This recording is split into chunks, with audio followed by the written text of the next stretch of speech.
Welcome everybody, and thank you for tuning in to the latest Boutique Hotel News webinar. This episode is actually the start of a brand new series. We'll be running all the way through until July. And our first topic of the new series is called The Cost of Neglect, Understanding Duty of Care and Legal Risks in Hospitality. My name's Eloise Hanson. I'm the editor of Boutique Hotel News, and we're an online multimedia trade publication which covers the global boutique, lifestyle, and luxury hotel industry. Here's our expert panelists for today, and I'm going to ask each of them to introduce themselves. I'm sure they could do a much better job of it than I could. And I'll move from left to right as per the PowerPoint screens, just so that we don't get confused. So Michael, let's kick off with yourself. Welcome. Thank you, Eloise. So Michael Flynn, I'm a client director for Head & Global. We are a global insurance company. My particular field is hospitality insurance, specialising predominantly in hotels and restaurants. Thank you, Michael. Marcus, over to you. Welcome. Hi there. Hi, I'm Marcus Lavelle. I'm a specialist public and regulatory barrister working at Keystone Law. I have a particular specialism for the leisure and hospitality sector. Thank you, Marcus. And Eugenio, over to you. Welcome. Yes, hello, thank you very much. Eugenio Piri. I'm a C-suite executive culture champion. That's what I like to call myself. I've been in hospitality for 37 years. I was starting as a room cleaner and worked my way up to my most recent role was one of the CEOs of Dorchester Collection. Super, thanks Eugenio. And last but by no means least, Mike, welcome. Hi guys, I'm Mike Hogan. I'm head of operations at Molly's Motel and Diner. I previously worked in food and beverage operations and late night bars. Thank you, Mike. And all the LinkedIn profiles of our speakers have been popped into the chat. I do encourage you to connect long after today's webinar conversation has finished. We have lots to get through today.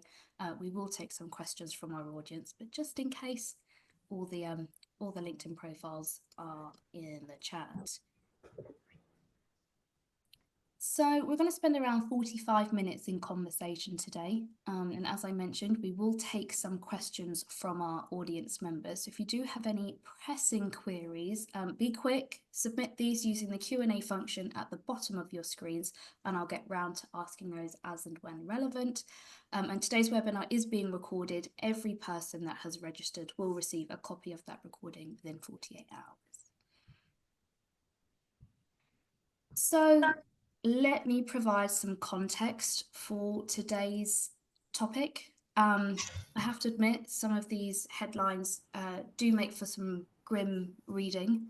And admittedly, these are cases that I have seen in the media in the last 6 months. They are admittedly more towards the extreme end of what may happen at a hotel, but I'm just going to run you through some of these headlines. So top left, the family of a British man who died in August 2023 due to a diabetic complication whilst staying at a Las Vegas Strip casino hotel. The family is now suing the property, its parent company, and a number of others that were involved in the incident on the grounds of neglect and wrongful acts. And the suit is seeking compensation for damages, funeral expenses, and attorney's fees. The middle headline, in December 2024, 5 people were charged in connection with the death of Liam Payne in Argentina, 4 of which were hotel staff. And court documents show that the manslaughter charges against the hotel's manager and receptionist have now been dropped, but the other 2 staff members do remain in custody and await trial for supplying Class A drugs. Finally, on this slide, under the name Operation Make Safe, the National Police Chiefs Council are working with hotels to train employees and raise awareness of child sexual exploitation. And this follows data that 92% of the offences that were recorded in hotels during 2023 involved physical contact with a child. It actually found also that budget chain hotels typically recorded the most cases. Now, what are we doing as an industry? What are we doing now to actually combat this? Well, recently, I believe it was in the last month or so, the Illinois Senate, just last week actually, approved a law which is going to strengthen the hotel industry's efforts to combat human trafficking. And this is by actually mandating employee training. So this legislation would allow local government and law enforcement to actually oversee the compliance and issue penalties for violations. So this bill is now currently waiting a vote by the full Senate. In New York City, so staying with the US for a moment here, the Safe Hotels Act is due to come into force within the city on the 3rd of May 2025. It's actually been a topic of big debate amongst hoteliers in the city, actually, because this bill means that roughly 700 hotels will need to obtain an operating license, so be listed on some kind of register, and directly employ what it defines as core employees. So these are mainly housekeepers, front of desk staff, night guards, etc. Because there's an elimination now for the use of third-party staffing agencies. So this is now trying to avoid the use of subcontractors in the hotel industry. A lot of hotel associations fear that this might cause spiking costs, and in some instances, some closures and layoffs. And finally, just to lighten the mood a little bit, but to highlight the full scale of what we're dealing with, a British family who complained that they were given stale croissants and a smelly room at a 4-star hotel in Provence has just won thousands of pounds in damages. So I hope that gives some background as to why we're here, what we're going to be talking about. So let's get stuck in. And I would like to kick off with a question to Marcus, if I may. We're talking here about the legal risks and what duty of care is. So I'm going to combine the two, Marcus. What is the legal definition of duty of care, and how does that translate to the operations of a hotel? Okay. At the end of the day, I appreciate we've got an international crowd viewing this, so specific definitions under UK law may not be useful for everybody, but there are certain general principles that really matter to us, okay? When we are a hotel operator or an occupier, we have the risks that things we do may impact on private individuals, whether they be our staff or our customers, and they may wish to then claim against us. We would describe that as a civil matter, but they would claim against us because we've done something that's harmed them in some way. That's one arm. You've got the issue that there may be criminal liability. That's where the state simply decides that some things should not happen. It identifies them as an offence.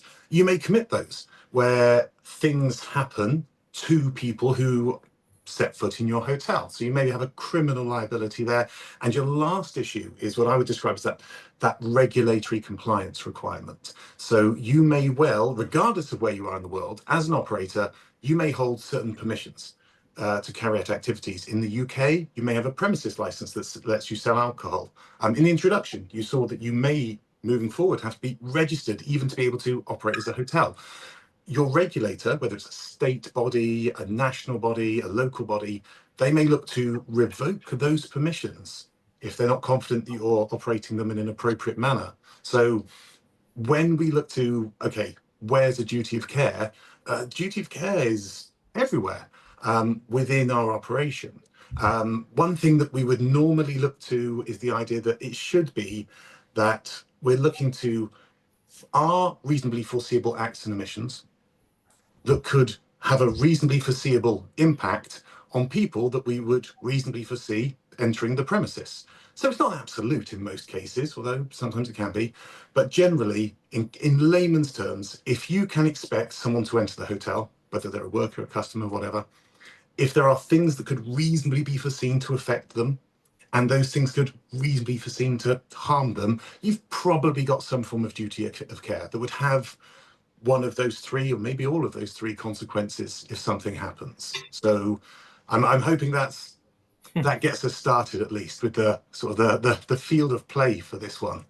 Yeah, no, thank you, Marcus. I think it was important to understand sort of what we're dealing with from the offset, and I also understand that, but on a case-by-case situation and scenario, you're going to be looking at the nitty-gritty details, of which we don't have enough time today to really dive into, but it gives a background. What I want to move on to is, Eugenio, I'd like to bring you into the conversation here, because you mentioned that your career progression, you spend a lot of time with sort of people and talent within that department of a hotel. So now that we understand what duty of care might look like, how do you ensure that these principles are embedded in the culture of a business? Sure. Thank you, first of all. I really loved Marcus's explanation of what it is, because, we always looked at duty of care within, the operation of a hotel as really thinking about the safety of our people. And that's guests, employees, clients, people that come through your door, vendors. There's so many people that you have to think about. And it can be quite overwhelming. When you were giving some of those examples at the beginning, they can be quite scary. But also you have to take it down to, things like food allergies and things along those lines. There's so many ways to be able to encompass duty of care. When you're thinking about an operation, you're thinking about, all of your employees, the different cultures. The thing is that people may not understand what is a duty of care. So there is a huge responsibility on the employer right from the get-go, right from the beginning, right in orientation, right when you bring people through your door, and sort of like understanding, well, this is the duty care of the type of operation that we run. So whether you're in food service, whether you're in rooms division, depending what department or area you're in, what are the responsibilities? And I always feel it's two-sided. There's the policy procedural side, which, you have to have those in place. And with that has to have really good training, really good education, and really good example, so that people understand, okay, I'm teaching you this or I'm educating you on this, but this is how it comes into real life practice. So these are the things you need to consider with food allergies, or with, safety of the rooms, or with fire procedures, whatever the case may be, because it runs the gamut. I love that you brought up the culture side of it, because the culture side is equally as important. And I call it the common sense approach to duty of care, because 9 times out of 10, we need our people to have a common sense approach. Does this situation pose a risk? Is there a safety concern? Is there a hazard? Whatever the case may be. And that becomes in how you set up the culture of your hotel. Are you allowing your employees to be inquisitive? Are you asking them to question things? Are you willing to allow them to bring up concerns? And what happens when those are voiced? So I think there's a two-pronged attack that needs to happen here. So procedurally, process-wise, but also the common sense cultural approach. And I think both have to work simultaneously. I've recently had conversations around empowering staff to make the right decisions, and you're right, you have certain policies or regulations or standards that one must adhere to, but how do you equip your staff with the knowledge that they have the flexibility to deviate exactly as they see fit? It's a tricky line to tread, I would imagine. And training is so difficult in that time, because we want to train people because we want service or something to happen a certain way. But within every bit of training, you have to leave the flexibility for things to be questioned, things to be looked at, entire environments to be reviewed in that situation in order for the best decision to be made. And a large reason that you do that is duty of care, to ensure safety, security, respect, all of those things that go both procedurally and culturally. And Eugenio, I mean, it's one thing trying to embed this right from the off, as you mentioned, for orientation, but there is laws change all the time, right? And you have to stay abreast of what is happening in order to ensure that you are compliant, for instance. But how do you continuously reinforce this duty of care amongst your staff? I mean, this is one of the things when it comes to duty of care, safety, safe environments, all of those types of things. These are one of the few things that you can actually pretty much prescribe in your workforce, so they can continually be educated on, continuously be trained upon, continuously be shared. This is where you want to use your lineups, you want to use your training programs to be able to ensure that every time you're doing any kind of training, especially in the hospitality industry, whether it's about a service or an operational procedure, ensure that part of that comes the duty of care aspect under it. So, you've just got to build it in. Again, that becomes part of your culture, that continuous learning, that continuous development, that continuously being aware. I always say life has a better imagination than we do. And we live in a world where everything is known anyway. So your employees are usually a lot more savvy than you give them credit for. Use that to your advantage, and have those conversations. Don't be afraid of them. Let that become part of the discussion through training, through lineups, whatever the case may be. You just want to ensure that that conversation remains continuous. Mm-hmm. Thank you. You're welcome. Mike, as our operational head for today, I want to ask some questions around the actual protocols that are in place. Right, we've Sure. touched on policy already. So what are those best practices or protocols that are in place that ensure staff members can uphold their duties and responsibilities? And this also spans the difficulty is that you've got your on property, but also what happens off property too. Can you elaborate? Yeah, sure. I completely agree with Eugenio in relation to you can't really plan for every eventuality, but it's definitely about giving the team as much knowledge as possible before that. And one thing that we do is we have a kind of like an escalation call center where we have one member of senior team that's always available to give advice in relation to incidents. We do find that tends to help, because if we look at the operational world, the point where guests are essentially put in the most risk is the time where there is less management support. So if you think of nights as an example, you've got guests that are intoxicated, and there is no significant management presence. So these teams need those people to give advice and advise all of those people. And I think it then comes back to what Eugenio said about knowledge. Obviously, you've got the escalation point of it where you can advise and do things like that. But it definitely starts with empowering the team to understand. And one thing that we found is role playing the scenarios with team members, because they're going to come up with things and ideas that you aren't going to do. They're the ones that are living the real life situations. The nights team are going to come up with scenarios that they've dealt with that us as operators and senior team or even GMs cannot think about, and having them push forward ideas. So having those like cultural moments where you're discussing situations that arise in either on property or off property, to get their understanding, and then you then adapt and talk through. Have them give you their ideas to stop and mitigate further risk from happening, or how they would troubleshoot. It kind of gets more buy-in from the team as well. So I think the escalation protocol, but then also it's definitely about the training and the knowledge. But you aren't going to be able to plan for every eventuality that the team are going to come into. But giving them knowing that support is there, and that they can call somebody for advice 24 hours a day at any point of call really gives them the comfort to be able to confidently deal with situations that could either be risky or they're just trying to sound out an idea of how to deal with something.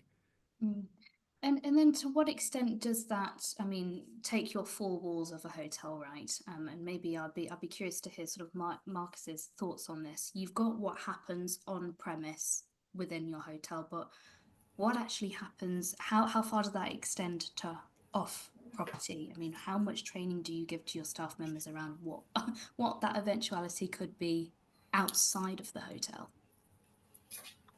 Is Marcus going to answer that one? I was going to say,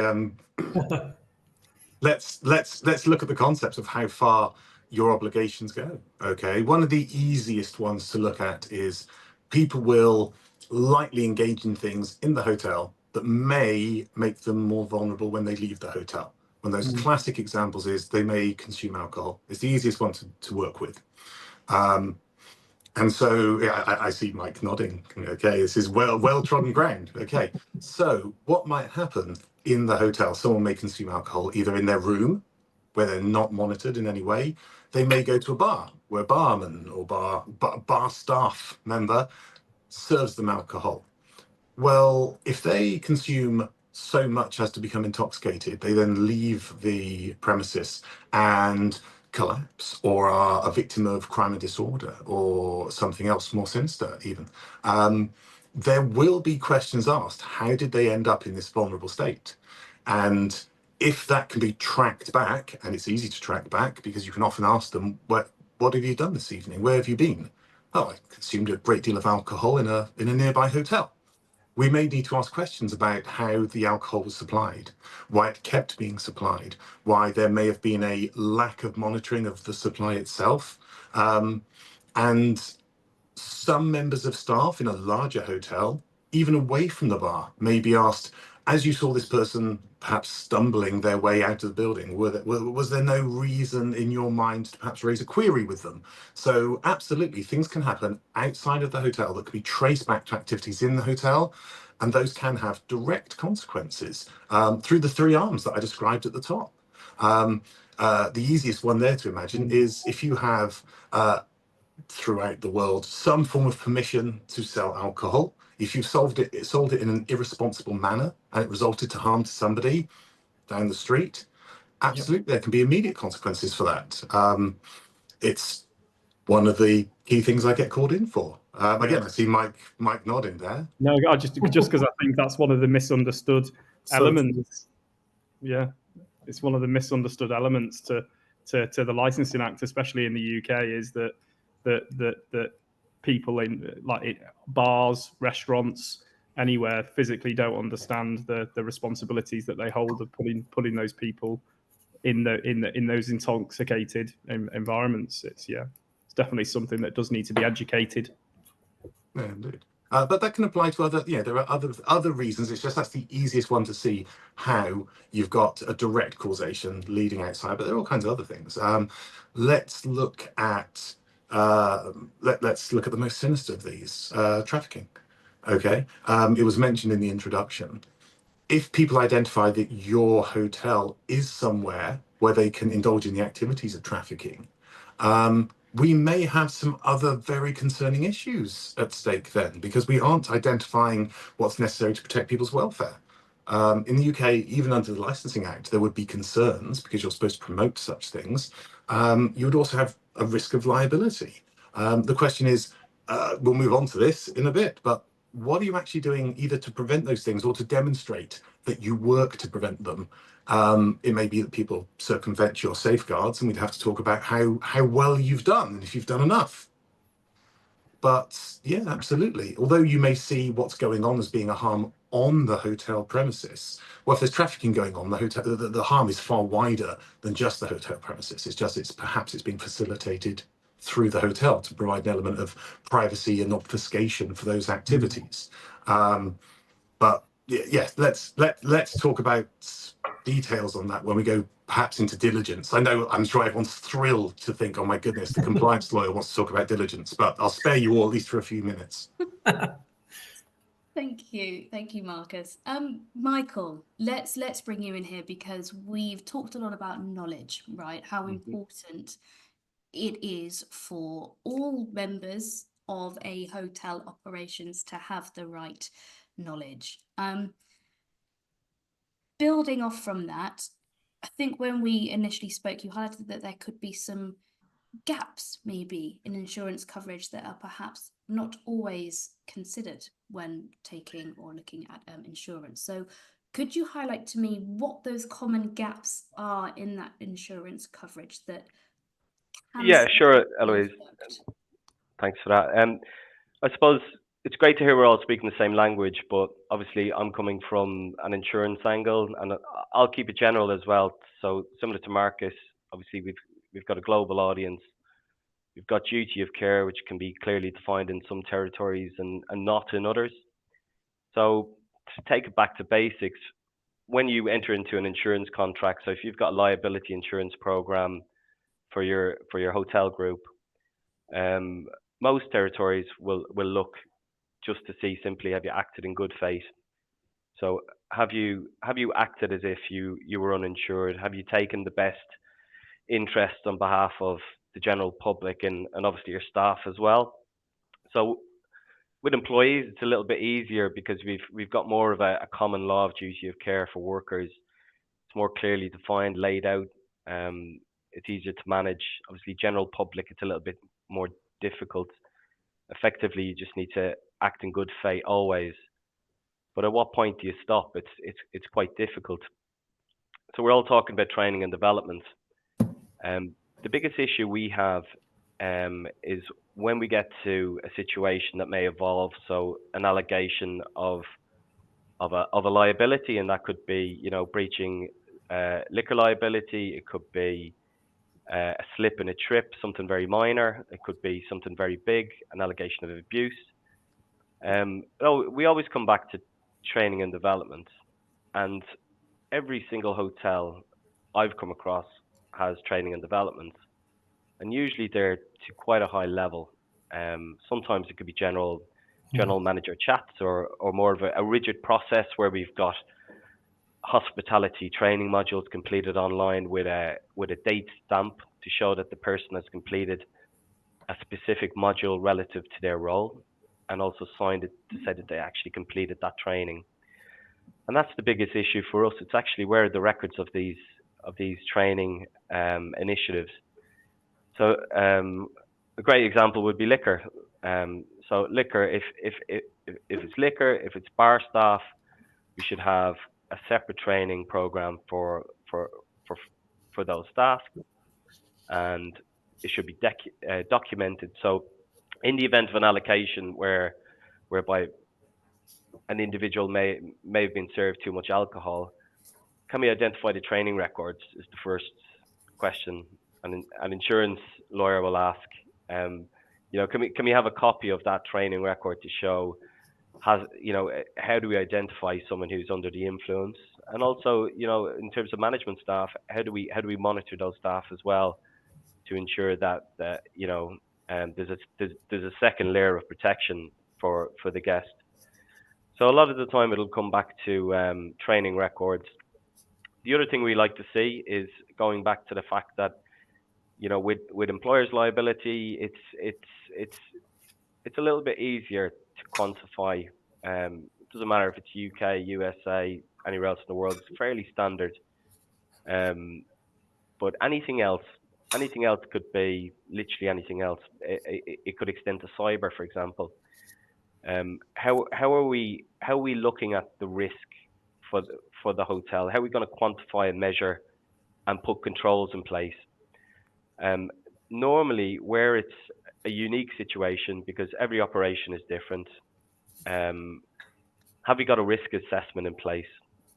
So that's actually a big takeaway for us. So, for example, if you've got a lot of vulnerable people in the premises for whatever reason, you know, do we have risk controls? Do we have the right training in place for those individuals as well? Has it been documented?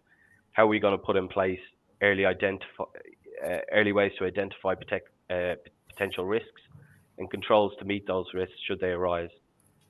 So I suppose our two main takeaways are documentation and risk assessments. Marcus, I would like to, you touched on it earlier that we were going to talk about the documentation needed or necessary. How can hotels effectively evidence their management of duty of care, building on from what Michael has suggested there? Okay, let's look at just there's been great points by everybody all the way through. Let's try and wrap those up then. Let's look at, firstly, we have things we do before any incident, which are designed to prevent the incident from happening, of course, but also to identify what we have done to prevent incidents. And then we'll have what we do after an incident takes place, because there will be incidents. We just want to keep them to a minimum. let's look before any incident takes place. Firstly, we have to assess our risk. You've already heard that. Now, remember, risk assessment, you're looking at the individuals around you just as much as you're looking at the nature of your hotel, okay? And just to show how there's a difference in how we might assess this, if we put up a balustrade around an 8th floor balcony, when we're looking at adults, we want to make sure the balustrade is strong enough, it's of the correct height, that people don't simply teeter over it, all kinds of things. But that's because what we're worried about is there may be an accident where someone falls against the balustrade and falls over for the most part. That's with adults. To a child, a balustrade isn't a barrier there to keep them safe, it's a challenge. And we may find that they may want to climb over. So look at the two completely different risk assessments we need. We've got the same people in the same location with the same obstacle, completely different issues to deal with risk assessment. Okay, so that's why risk assessment becomes very, very specific. Okay, and it needs to be done by a professional in a detailed manner. And then I'll go one step even further, where the person who may be harmed, we're not even looking at any action of them, and that's where we look at the concept of trafficking. You're dealing with a victim in that situation, and we may see deliberate obfuscation by people with ill intent in that situation. So that couldn't be further from just making sure the balustrade is the right height and the right thickness to stop somebody from falling, okay? Why do we do all of those things? We do the things to try and prevent the incident from happening, but I'm a lawyer. People don't come to me because they want to celebrate how compliant they are. They come to me because they want to reduce their liability overall, okay? Some people come to me before an incident and we work on these issues. They come to me afterwards and we're trying to defend a position for one reason or another. So when you are carrying out your risk assessment, you want to evidence that. You need it in detailed paperwork. You need ideally to keep it a live document that's able to have a feedback loop where even if there are, and I always say this, it's very easy to forget that you should record when you have 0 incidents and 0 problems. Because if you have no incidents for 2 months, your evidence is a gap of 2 months. Does that mean you had your eye off the ball, or does it mean that you did things really well? You want to show that you're doing things well. Yeah. So everything you have needs effectively a built-in feedback loop of no incidents today, if you will, of we are reviewing the risk assessment and the policies based on it, monthly, weekly, annually, to show these are active live documents that keep being refreshed and they are relevant and people are working to them.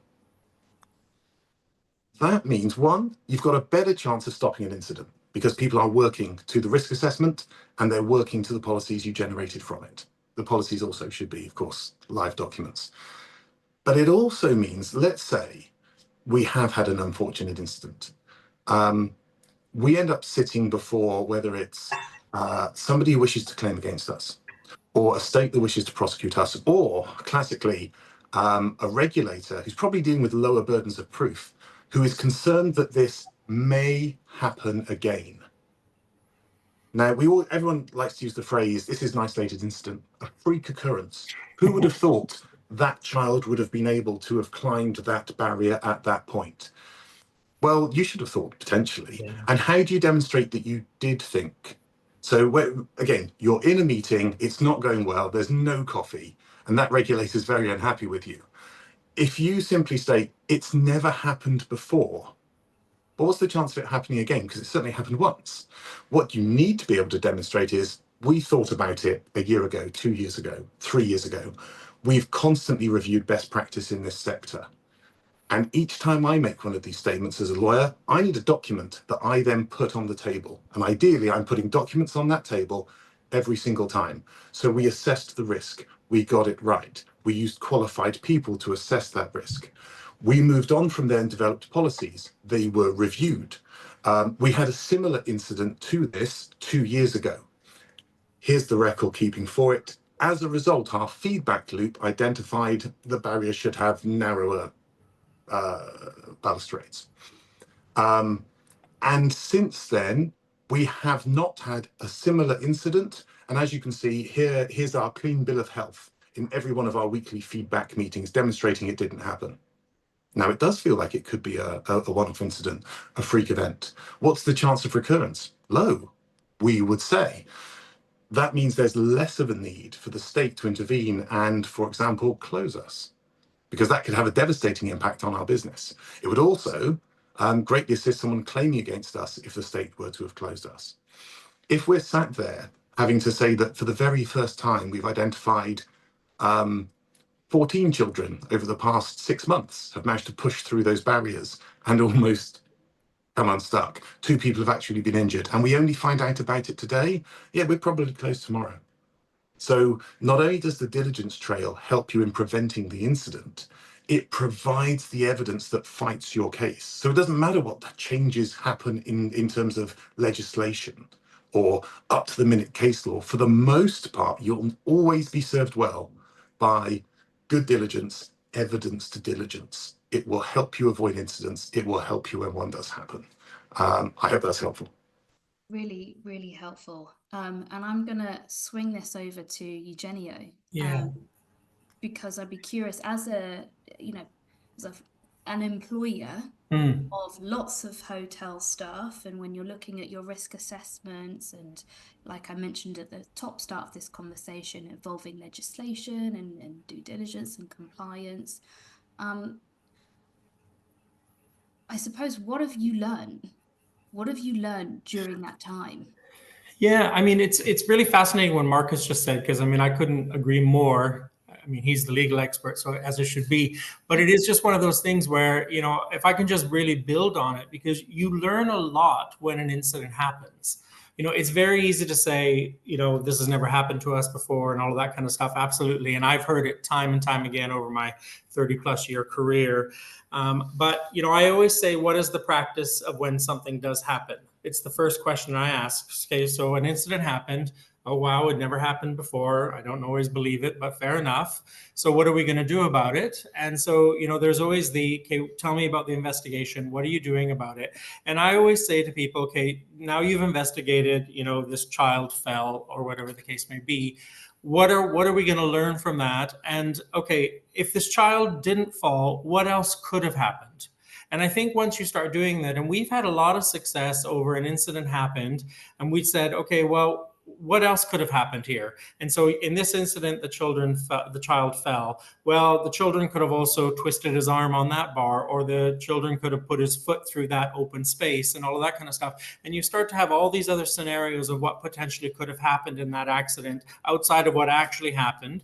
And as a result, then what policies, procedures, training, changes did you put in place as a result of that? So in actual fact, your one incident turns into 6 or 7 learnings that you can take from it, which requires you then to update the policies, update the training, update the common sense, look at your culture differently, all of those types of things. And I will tell you, sometimes those, you know, brainstorming sessions that resulted in so much more duty of care that we had really protected us in the long run, because even in situations where something happened and didn't happen again, we were able to show to insurance, to legal firms, whatever the case may be, well, we take these seriously. And as a result, this is actually our practice that shows that we always take it one step further, and it really, you know, showed good duty of care, let's say, on the part of the employer. And I think that's what you learn. You learn to not look at things just at face value. You learn to take it to the next level, because there's always different scenarios of how this could have gone many, many ways. It happened to go that way, but in actual fact, it could have went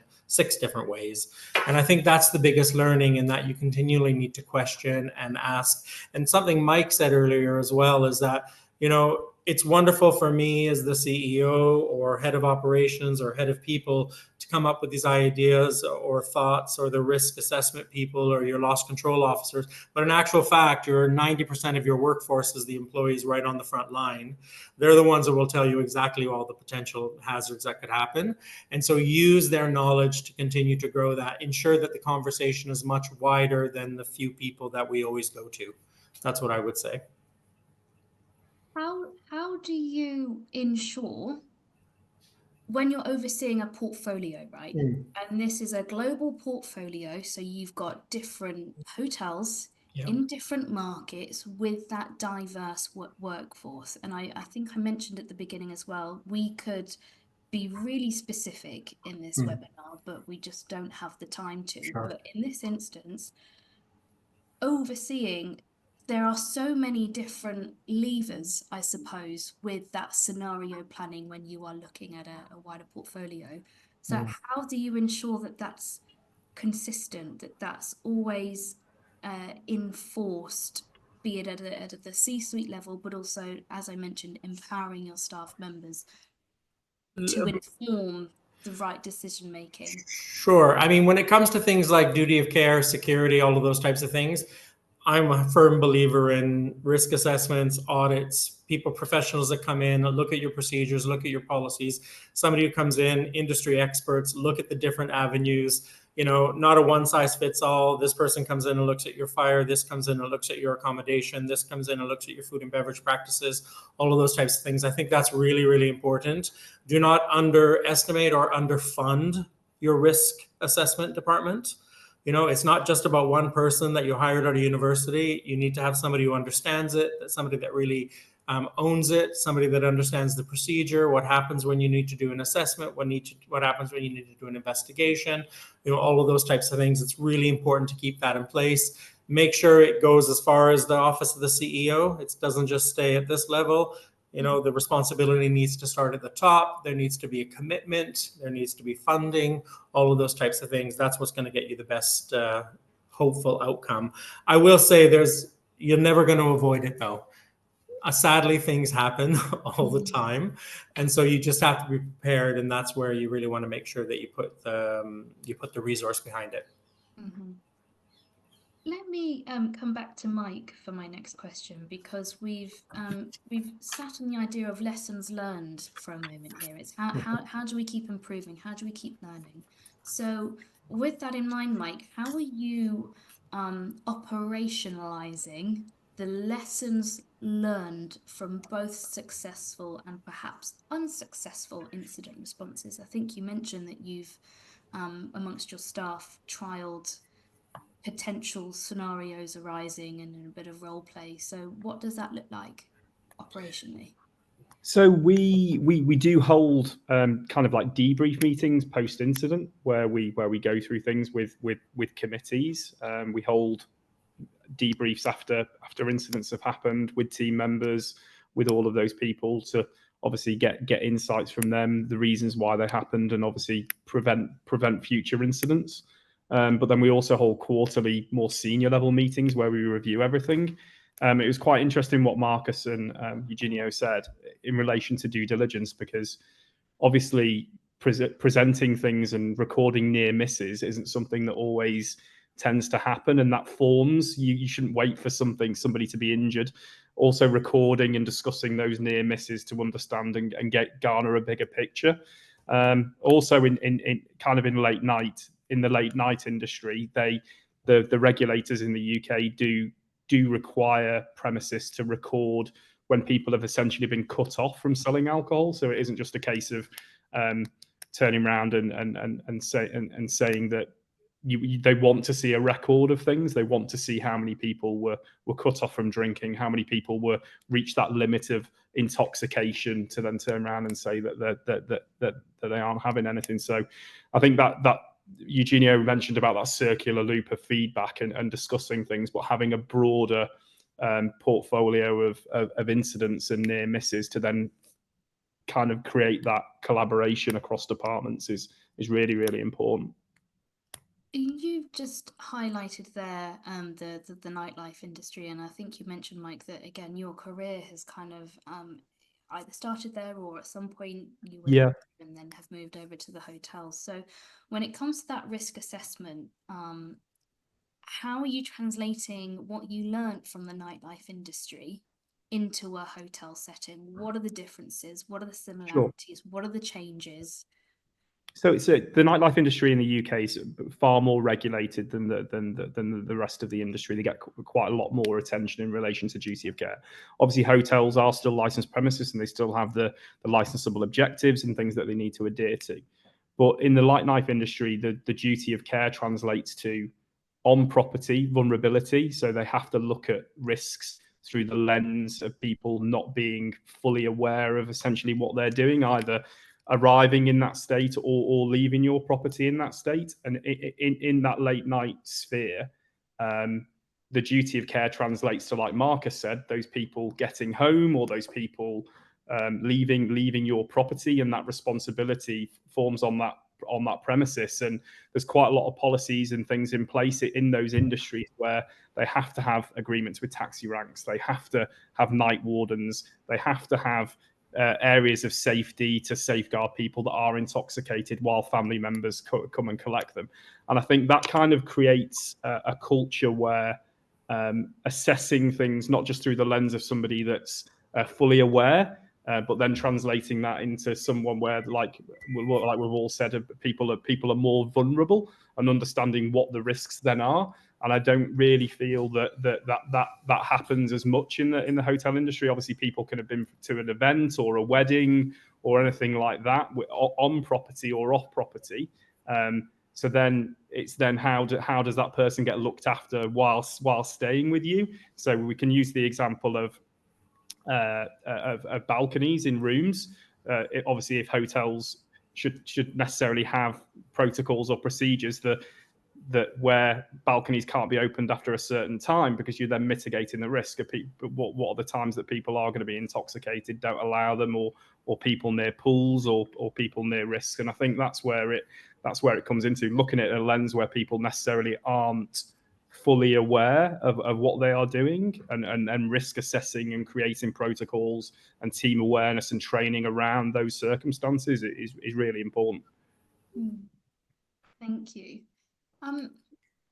We've had a question from the audience, and I think it's probably timely to ask this now. And I'll be curious if all four of you are welcome to chime in on this, because I'm not sure who's going to be best placed. But Marjo, thank you for your question. Is there a Bible of some sort to start off preparing duty of care and due diligence?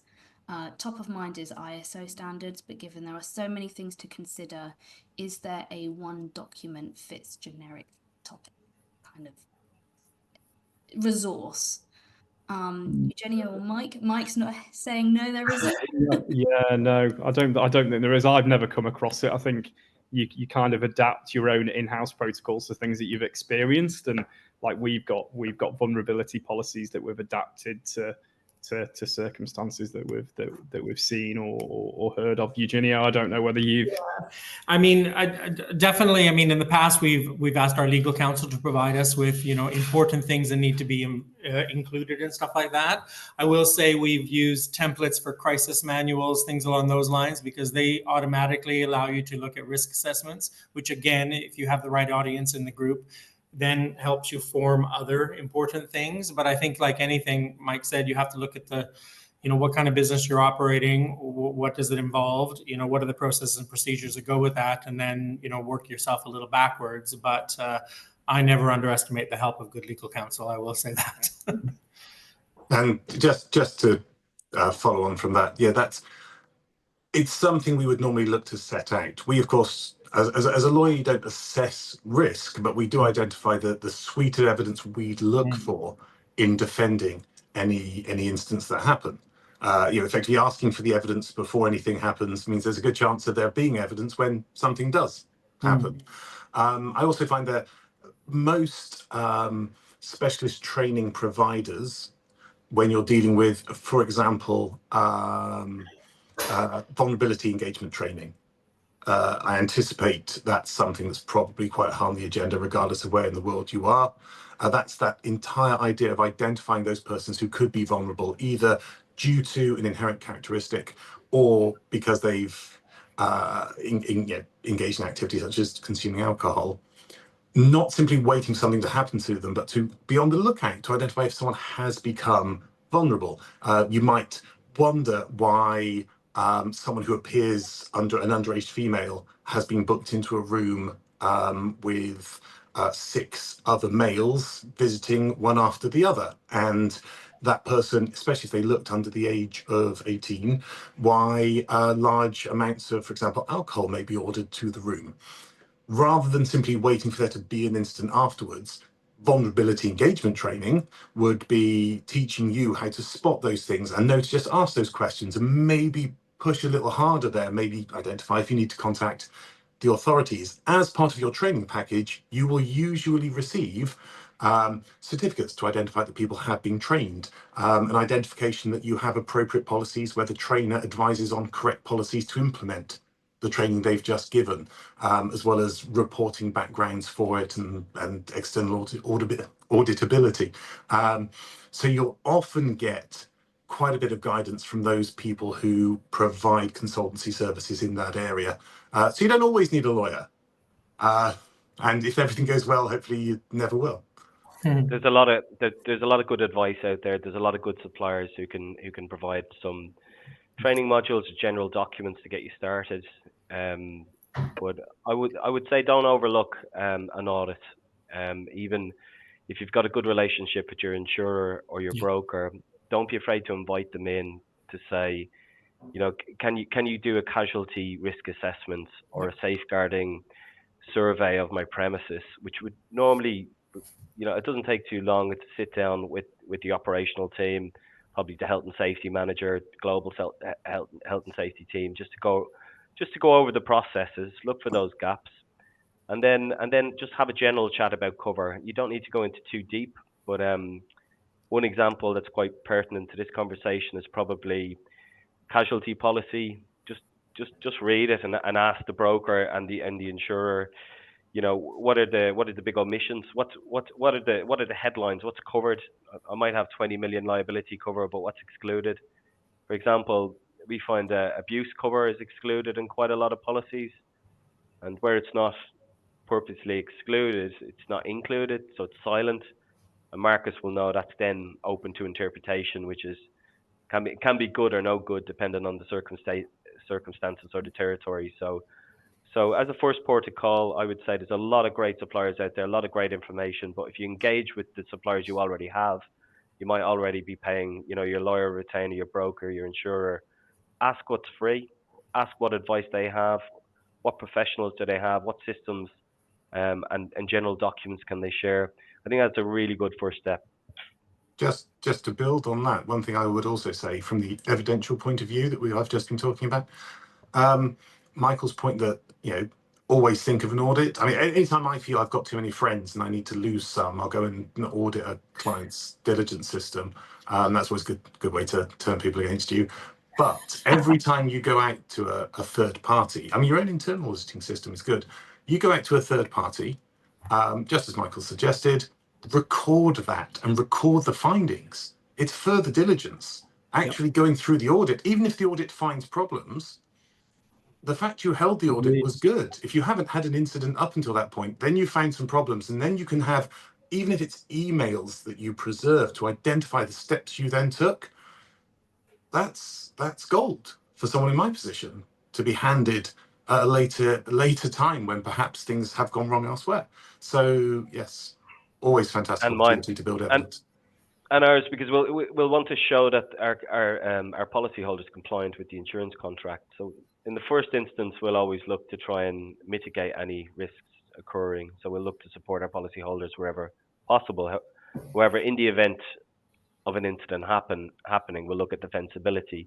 What is defensibility? But as Marcus says, if we can get those documents, it's really powerful for us, particularly to show, you know, that the intent of the business was to employ a duty of care. These are contracts of negligence, so you have to prove negligence on behalf of us. But if we're taking all reasonable steps within our control, going back to Eugenio's earlier point, you know, you can't do absolutely everything, and these incidents are going to happen, unfortunately. Yeah. That's correct. So, but if we have the right systems of control and it's documented, these conversations have been had and they're recorded somewhere. It's very powerful when it gets the insurance or the lawyer. It can be really helpful. Michael, staying with you for a moment, you know, in the event of a claim, when it happens, if it happens, we've talked about documentation, but what are those steps that are needed in order to ensure that is smooth? It's all in one place. Like what steps should a hotel take? I think the first step is actually before an incident occurs, just share with the general team who the right person is to contact in the event of an incident, and that could be one central body within your organization, within the hotel, for example, the risk division or the insurance manager or the CFO. or it could be going direct to the actual claims department in the insurance company.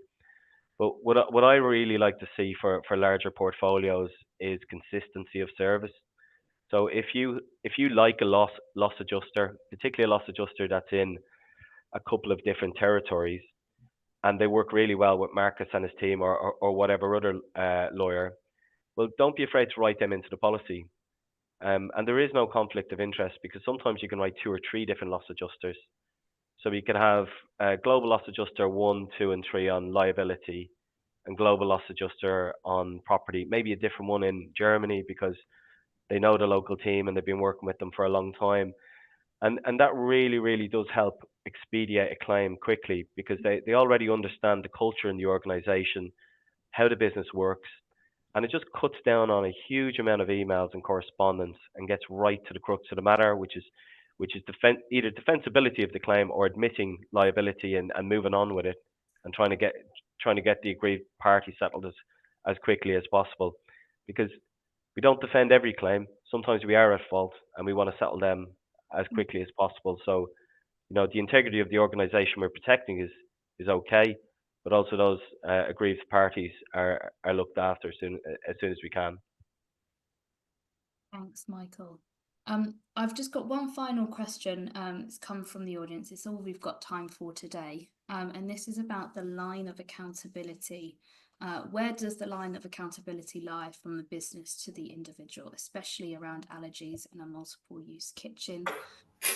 I had a question set aside to Marcus about what factors are considered when determining liability. So I'm going to fire this one over to Marcus, and of course anyone who wants to chime in on this. Where does that accountability lie from business to individual?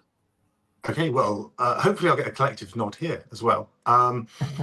It's all about roles and responsibilities. Okay, that's how you can find where liability is. Now, on the 3 arms of risk that I mentioned at the top, if I am an individual within an organization, is there likely to be a direct claim against me? Because let's use allergies as an example. Is there a direct claim against me? It might be, it's unlikely. And I don't have business insurance. I don't have business turnover anyway. I'm not an attractive person to be claimed against. Is there likely to be criminal liability for me? Possibly. Some statutes will try to impose an element of criminal liability against a director responsible for something, but it's far less common than an organization being claimed against. And again, if we look at the regulatory compliance side, are people really looking for direct accountability there externally? Now, internally, of course, if your boss, everyone's got a boss, will hold you directly accountable if these sorts of things.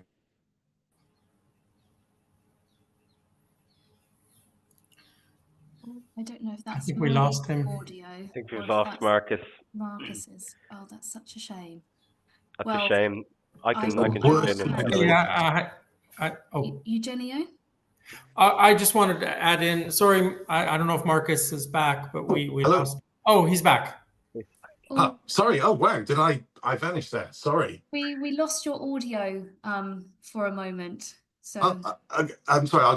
I'll wrap. My point is with our roles and responsibilities. Okay, we're able to identify where everybody's going to deal with one of the things. We can look at a chart, hopefully, and identify that all of our potential risks that we found at the start have now been covered off. If we don't know everybody's roles and responsibilities, there's a risk that we've got a gap. And it's exactly in that gap that we end up with problems, okay? That's when we're sitting down maybe with our regulator and we say, it's an isolated incident, and they say, how do you know that? We don't know it was because there was actually a gap and no one's ever looked at this before. Okay, so roles and responsibilities clearly charted. One, it helps us stop problems from happening. Again, though, it helps us respond quickly because everybody knows where to report. Yeah. I've seen something that caused me concern. It should be natural for me within the organization to know where I then take that. And someone knows that stops with me. I act on this and this is the way I act. And if I can just add in operationally, I will say 2 things.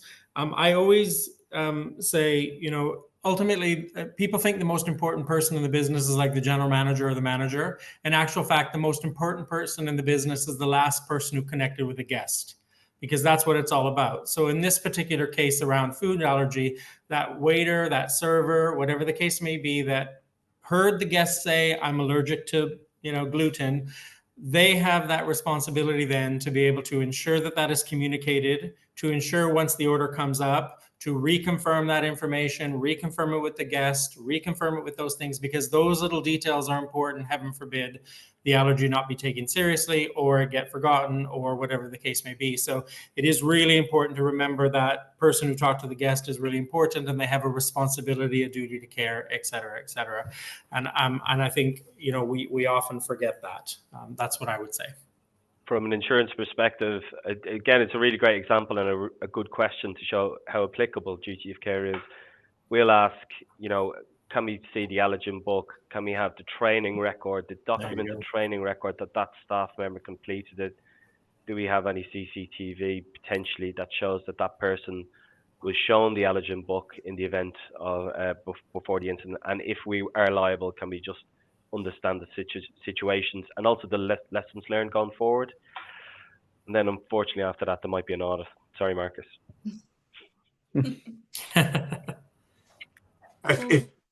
If only audit before, not after, but there we go. And again, just on that last little bit that Michael raised, again, if we're looking at the risk, for example, of closure, something bad happens, bringing in external auditing, bringing in external training and responding in a fast and prompt manner, that can help when dealing with a regulator to explain, yeah, okay, we got it wrong before. I can still tell you it won't happen again. Look at the steps we've put in place. We've responded quickly, identified our own gaps. We've put this in place. There's no need to close us down. So again, even after the fact, it all still helps. Yes. Brilliant. Thank you. I'm going to take this time to say thank you to Eugenio, to Mike, to Michael and Marcus for their time and insights today.